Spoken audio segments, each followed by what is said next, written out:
The metal door shuts with a sound that could wake the dead. Cold, heavy, final. Inside, the air smells of disinfectant and fear. A single camera light blinks red in the corner of the room, recording everything and saying nothing. In the center stands a metal chair, not the kind for comfort, but for control. Thick leather straps hang loose, waiting for the next man. The guards call it medical equipment. The inmates call it the chair.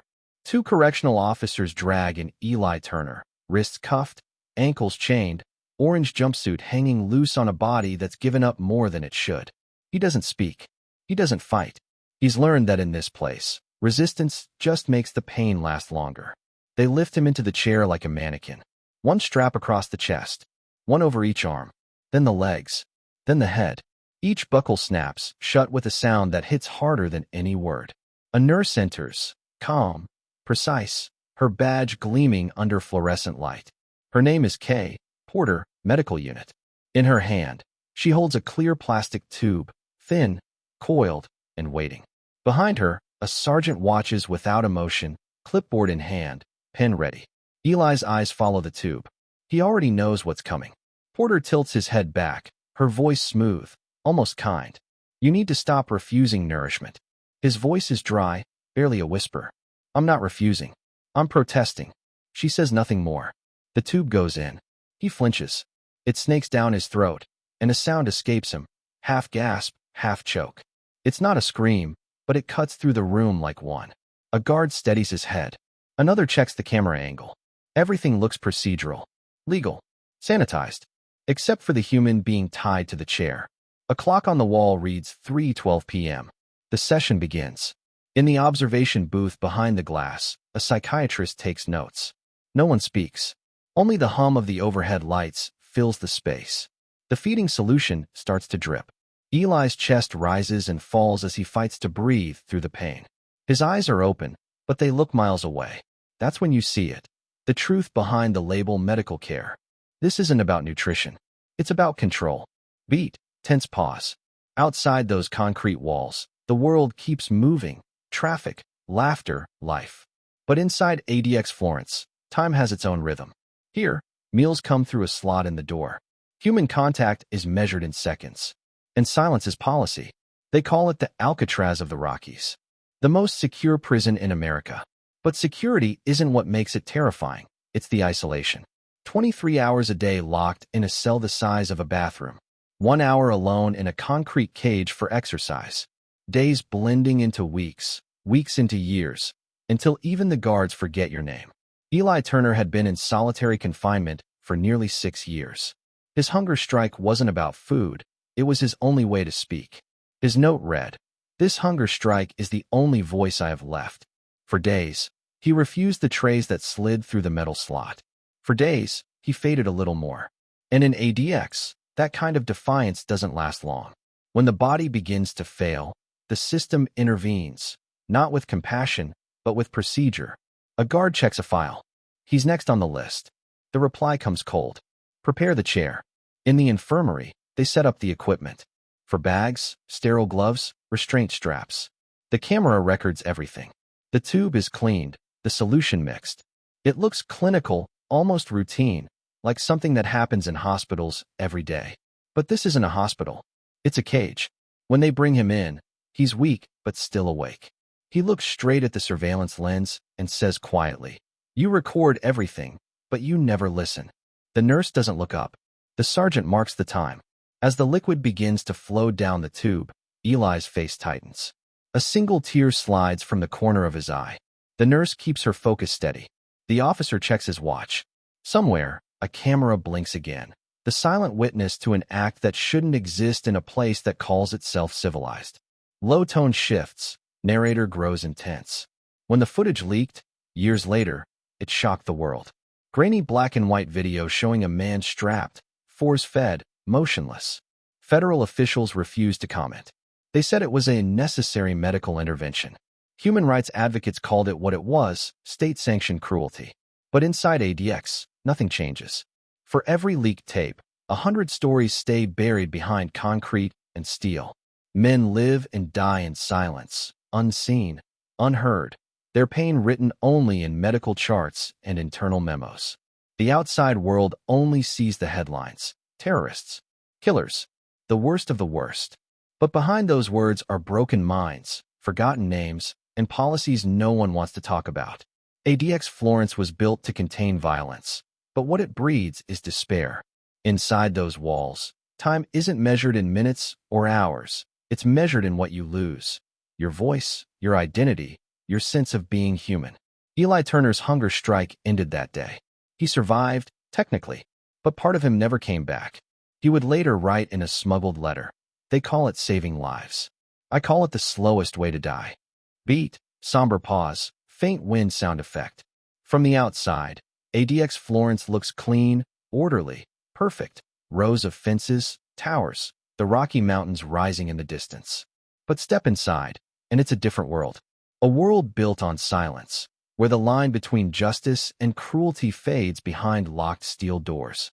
For decades, this place has held the men America fears most: bombers, gang leaders, spies. Yet within its walls, some of the most disturbing stories have nothing to do with what inmates did before arriving, but with what happens after. The video of Eli Turner was never meant to be seen. Officials called it a breach of security. Whistleblowers called it evidence. To this day, no one knows who leaked it. But one thing is certain: once you've seen it, you can't unsee it. The image of a man tied to a chair, tube in his nose, head held still, a system pretending it's compassion, it burns into your memory. Because deep down, it forces a question most people don't want to ask. If this is how America treats the forgotten, what does that say about the system built to protect the rest of us? This is ADX Florence, the place they call the clean version of hell, where silence feeds power, and where sometimes the most dangerous thing an inmate can do is refuse to eat. The footage spread faster than anyone expected. It appeared first on an encrypted whistleblower forum, a 62-second clip titled "Medical Intervention, 2015. Within hours, copies surfaced on journalist inboxes, Reddit threads, and human rights channels. The government called it a security breach. Reporters called it evidence. By the next morning, the headline rolled across every American screen. Leaked video from ADX Florence raises questions about inmate treatment. No one knew who leaked it. But somewhere deep inside the prison system, someone was terrified.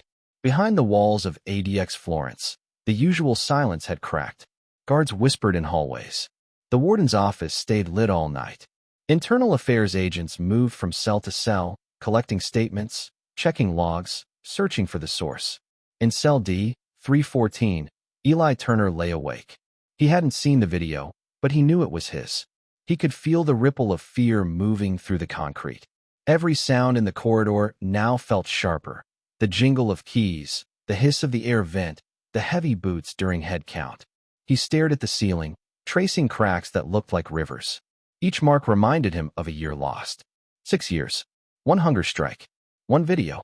And now, a secret no one could contain. Across the prison yard, a corrections officer named Daniel Reyes couldn't sleep either. A 12-year veteran of the Bureau of Prisons, Reyes had seen it all: suicides, assaults, breakdowns. But nothing like what happened in that medical room. He had been there that day. He'd watched as Eli was restrained, watched the tube go in. And though his body did what training demanded, his conscience never healed from it. When the clip appeared online, Reyes felt both relief and terror. Relief because the truth was finally visible. Terror because only 3 people had access to that footage: the nurse, the sergeant, and him. By 7 a.m., his phone buzzed with a restricted number. "Report to the warden's office immediately," the voice said. Reyes knew what that meant.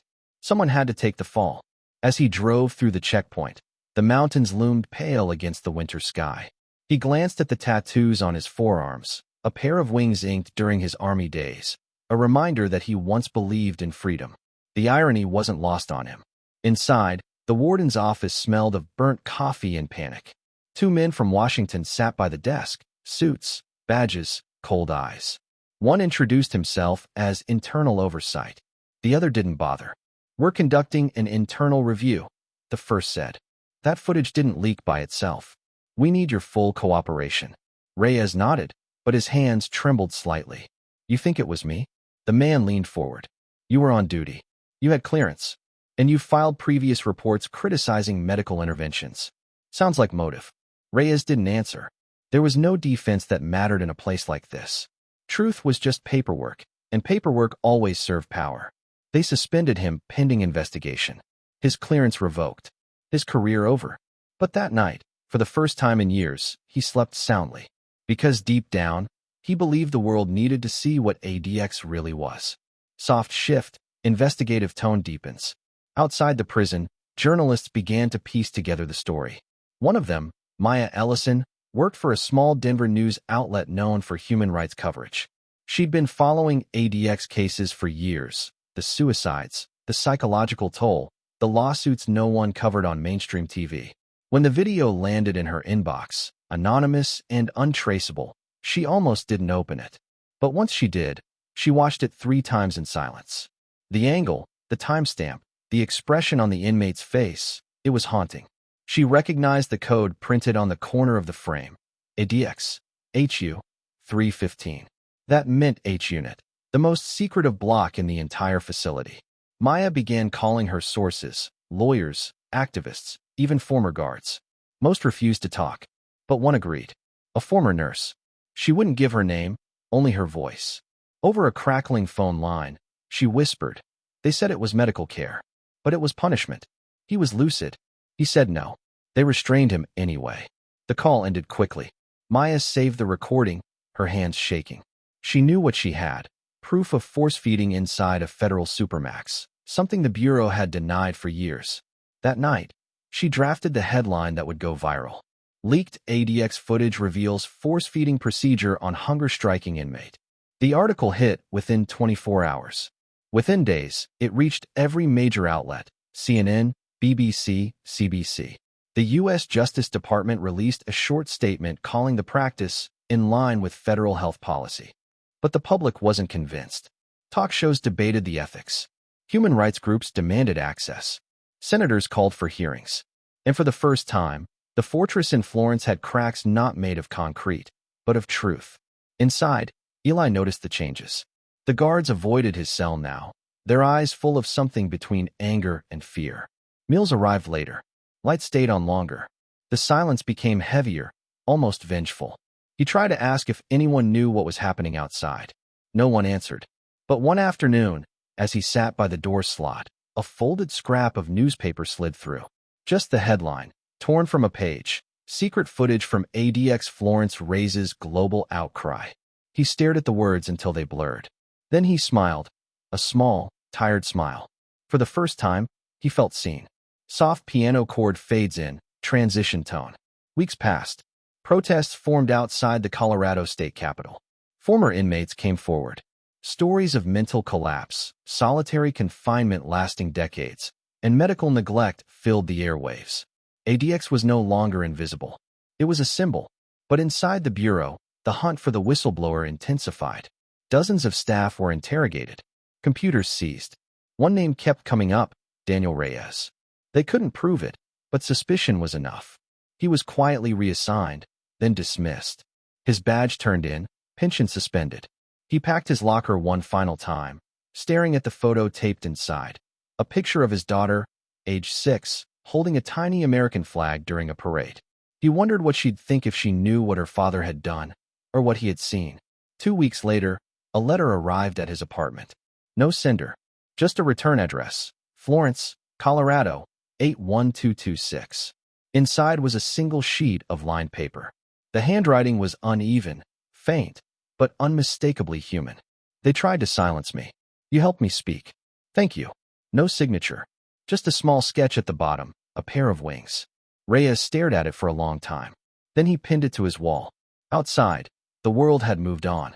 The headlines faded. New scandals replaced the old. But in certain corners of the internet, the clips still lived, uploaded, mirrored, reshared, impossible to erase. The man in the chair had become a symbol, not of rebellion, but of what happens when silence becomes policy. Inside ADX, Eli remained locked away, cell D, 314, same concrete, same echo. But somewhere in the distance, a sound began to return, the faint hum of the outside world finally listening. The footage had gone viral. For 48 hours straight, the clip of Eli Turner being strapped down, the feeding tube snaking through his nose, and his muffled cries echoing in the sterile room dominated every news channel. Major outlets in the United States, the UK, and Canada called it the video they tried to hide. But inside ADX Florence, silence grew thicker than ever. The halls that once buzzed with distant sounds now pulsed with quiet tension. Officers whispered, inmates listened. Somewhere deep within the facility, Eli Turner was still alive, but now he was more a symbol than a man. Outside, Maya Ellison barely slept. Her apartment in downtown Denver had turned into a mini newsroom. Papers scattered, notes taped to the wall, half-drunk coffee mugs piling up near her laptop. Every ring of her phone felt like a threat. Some calls came from anonymous sources, others from angry officials. She'd crossed a line, one that journalists rarely returned from unscathed. "Do you have any idea what you've done?" her editor had said earlier that day. "You just took on the Bureau of Prisons. They don't forgive, Maya. They don't forget." But Maya didn't care. For her, this wasn't just another expose. It was a matter of truth. And truth, in the world of federal prisons, was buried deep under layers of concrete and silence. Somewhere in Washington, D.C., inside a closed congressional hearing room, senior officials were already discussing damage control. A low voice echoed in the wood-paneled chamber. The footage was never supposed to exist. Find out who leaked it, and make sure it doesn't happen again. The order was calm, surgical, and absolute. Meanwhile, Daniel Reyes sat in his small rented apartment, staring at the letter Eli had sent him weeks earlier. "They tried to silence me. You helped me speak." The words burned into his mind like a scar. His uniform was gone, his career destroyed. His friends from the Bureau no longer answered his calls. But somehow, he didn't regret it. "If the truth costs me everything," he whispered to himself, "then so be it." That night, Maya received an encrypted email from an unknown sender. The subject line read, "You don't know the whole story." Attached was a single file, a heavily redacted internal report labeled Behavioral Health Program, ADX Florence, 2018. She clicked play. What she saw next left her frozen. The video wasn't just about Eli. It showed a series of internal recordings. Men restrained, medicated, restrained again. Each clip had timestamps and officer names blurred out, but one thing was clear. Force-feeding wasn't an isolated event. It was a pattern, a system designed not to keep inmates alive, but to keep them quiet. Maya's heart raced as she watched. "Oh my God," she whispered, pressing pause. It wasn't just about hunger strikes. These were cries for humanity, suppressed through clinical precision. She knew then, this story wasn't over. It was only beginning. The next morning, a black SUV parked outside her apartment. Two men in dark suits stepped out, scanning the area before heading to the building's entrance. Upstairs, Maya's phone buzzed. "We need to talk. It's about what you just received," the anonymous emailer texted. "They're coming." She packed her files fast, laptop, hard drives, notes, all shoved into a messenger bag. As she reached for the door, the elevator dinged. Instinct told her not to wait. She slipped out the back stairwell, heart pounding.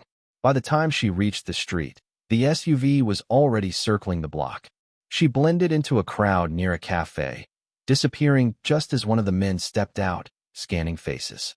That night, she reached out to Daniel. "I think they're following me," she whispered. "And there's more footage." Eli wasn't the only one. Daniel hesitated. "You don't understand what they'll do, Maya. This goes higher than ADX. It's federal-level containment. You publish that and—" "I already started," she interrupted. "If I stop now, they win." A long silence followed. Finally, Daniel said, "Then you'd better finish it." Over the next few days, Maya vanished from the public eye. Her social media accounts went dark. Her editor couldn't reach her. But deep in an undisclosed location outside Boulder, she continued working. Each clip she reviewed revealed another layer of institutional cruelty, psychological manipulation, sensory deprivation, and medical coercion, all sanitized under the label of security. As she pieced the story together, the truth began to look monstrous. ADX Florence wasn't just a supermax prison. It was a laboratory, a place where control was perfected and silence industrialized. Every inmate's rebellion became a data point. Every scream, a test. Back in the prison, Eli had been transferred to a medical unit, permanently. His weight had stabilized, but his eyes were different now. The spark of resistance had dimmed. When a nurse asked him how he felt, he only replied, like a story someone else is telling. By the time Maya's documentary aired, the nation was divided. Some called her a hero. Others branded her a traitor. The Bureau of Prisons denied everything. These images are misleading, the spokesperson declared on live TV. Our procedures follow strict federal guidelines. We prioritize inmate safety. But the footage spoke louder than any press release. In the UK, a major network picked up her story. In Canada, civil rights groups demanded an independent review of U.S. prison policies. Hashtags like hashtag ADX Exposed and hashtag ForceFedTruth trended for weeks. Protests reignited outside federal courthouses. But fame brought danger. One night, as Maya was driving home, a black sedan followed her for miles down an empty stretch of highway. When she finally pulled over at a gas station, the car didn't stop. It just waited across the road. Its headlights flickered once, then disappeared into the dark. Maya knew the message. She'd gone too far. Yet she refused to back down. If they silence one story, she told a late-night radio interviewer, they silence every voice that ever tried to speak from behind those walls. Her voice trembled slightly, not from fear, but conviction. Daniel watched the interview from his apartment, the glow of the TV reflecting off his tired eyes. He felt a strange mix of pride and dread. The truth was finally out, but at what cost? He looked down at the folded uniform in his hands and realized he'd never wear it again. Weeks later, Maya received one final package. No return address. Inside was a small flash drive labeled ADX 2020, Internal Training. She hesitated before inserting it into her laptop. The screen flickered. A sterile training video began to play, showing officers learning restraint procedures. And then, halfway through, a voice from behind the camera said, "Stop recording." The screen went black. A distorted whisper followed. "This isn't over." Maya sat frozen, her reflection faintly visible on the monitor. Somewhere out there, someone was still leaking the truth. The fight wasn't finished, it had only changed hands. In the distance, the Colorado sun began to rise, casting its pale light over the razor wire of ADX Florence. The prison stood silent, unshaken, a monument to power, to fear, and to the voices buried within. But for the first time, the world was listening. And maybe, just maybe, that was enough to start a war of truth no wall could contain. The flash drive sat on the table, small and ordinary, but it pulsed like a secret waiting to detonate. Maya stared at it for a long time, her reflection flickering on the laptop screen as the cursor blinked, one slow, endless heartbeat. Outside, rain pressed against the window, soft but relentless. The world beyond her apartment seemed frozen, waiting for her next move. When she finally inserted the drive, the screen came alive. A title card appeared, ADX Florence Staff Training Module 2020. It looked official, sanitized. A voice began to speak in that calm, rehearsed tone of government instruction. All procedures are to be conducted under supervision, ensuring safety and compliance. At first, it was routine, officers walking through sterile hallways, demonstrating restraint techniques, showing clean medical environments. But the deeper the video went, the more cracks appeared in the calm. The footage started to shake slightly, as if recorded on a hidden camera within the official session. Voices became sharper. An inmate's muffled scream leaked through the walls. Then the feed cut to a dimly lit room, the same one from the leaked footage of Eli Turner.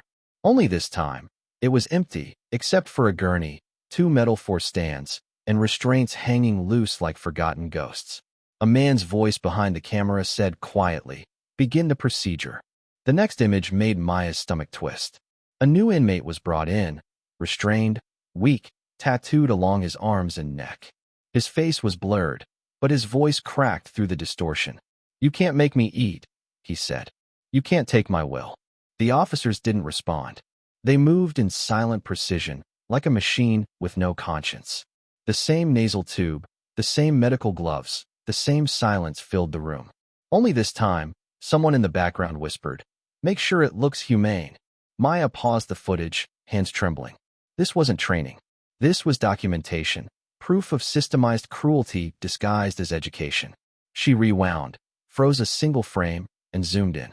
A wall clock in the corner read 9:17 a.m., and the date underneath said February 5th, 2020, 3 years after Eli's case. It hadn't stopped. She leaned back in her chair, staring at the screen. Her mind raced. "It's still happening," she whispered. Her phone buzzed again, an unknown number. She hesitated, then answered. "You shouldn't have watched that," a man's voice said flatly. "They'll know you have it now." "Who is this?" Maya demanded. "Someone who used to work there," the voice replied. "If you want to live, you'll disappear for a while. ADX doesn't lose control without a fight." The line went dead. That night, Maya left Denver. She drove west along the empty highways of Colorado, her headlights slicing through the dark. Her bag sat beside her on the seat, holding everything: the files, the footage, her notes, and that tiny flash drive that now felt radioactive. Every few miles, a car appeared in the distance behind her, only to fade again. The road stretched on like a film reel that wouldn't stop rolling. When she finally stopped at a roadside motel, she opened her laptop once more. There was one more folder on the flash drive she hadn't seen before, labeled simply Appendix, Behavioral Compliance Study. She hesitated, then clicked. The screen filled with pages of data, columns of inmate numbers, feeding frequencies, restraint times, compliance scores. And at the bottom, a note that froze her breath. E. Turner, subject deemed successful. Minimal resistance after corrective phase. Eli Turner, the man whose story had started it all. His suffering had become a data point. A successful experiment. Maya closed her eyes. She could almost hear his voice again, the one from that first leaked footage, breaking through the walls of silence. "Tell them what they did to me."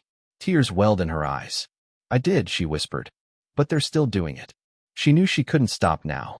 The story wasn't just about one man. It was about a system that thrived on invisibility. So she did the only thing she could. She uploaded everything: the new video, the files, the data, into a secure cloud, then sent copies to trusted journalists across the country. Within hours, her story exploded again.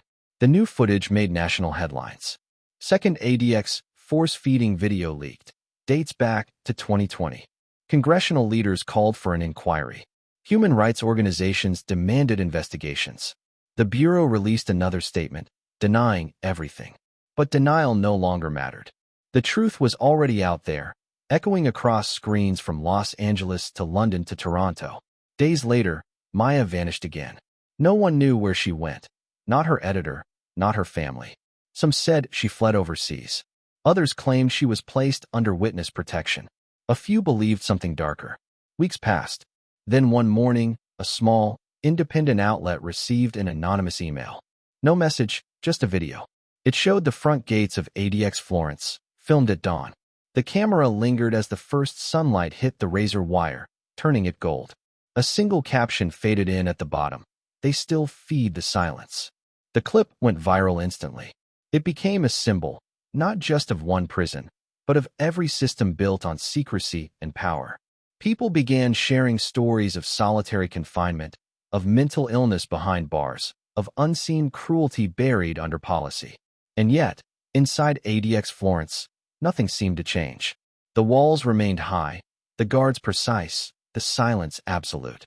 But somewhere, deep within those corridors, someone had scratched 3 words into a steel bed frame.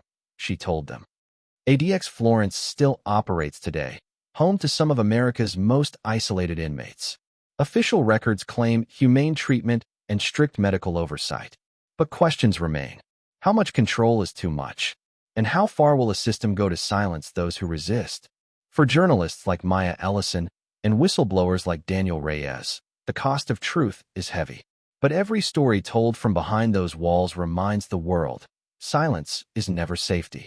And secrets, no matter how buried, eventually find their voice. This is not the end of the story.